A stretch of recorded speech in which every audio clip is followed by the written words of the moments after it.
Whether you're a General Hospital fan who's wholeheartedly Team Jasum, you can't help but understand why license shippers still support that pairing. Not if you rewind to the moment in 1999 when they really connected. At the time, you'll recall, Elizabeth was mourning the death of true love Lucky. It wasn't going well. Desperate to feel something, anything. But bereft, Elizabeth headed to Jake's, where she flirted with an older man who didn't want to take no for an answer to his request for a dance. "I bought you a drink," sputtered the Neanderthal. "It's the least you can do."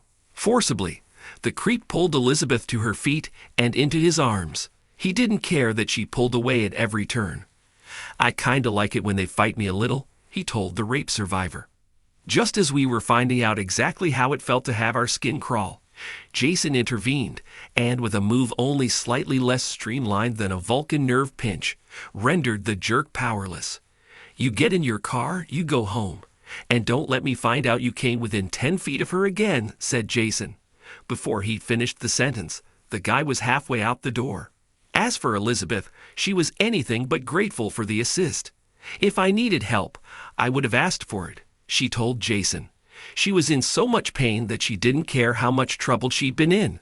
Maybe having someone to fight right now sounds like a relief.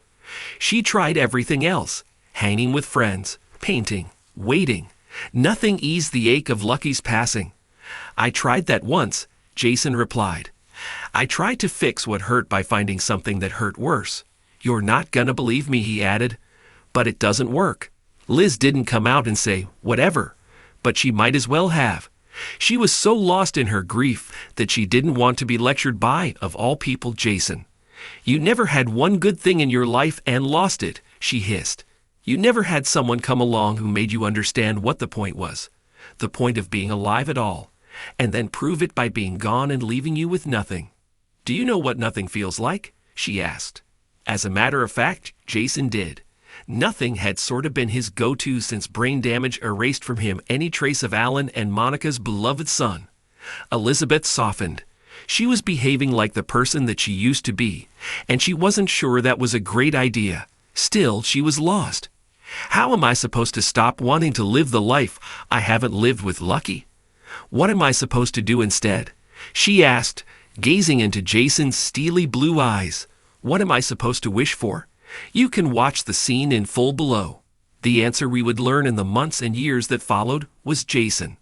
And though the couple ultimately went their separate ways, Liz sensibly refusing to risk her children becoming collateral damage of Jason's dangerous career.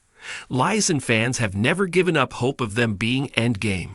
Let him be with Sam, they say. Let him be with Courtney, Britt, Carly, whoever.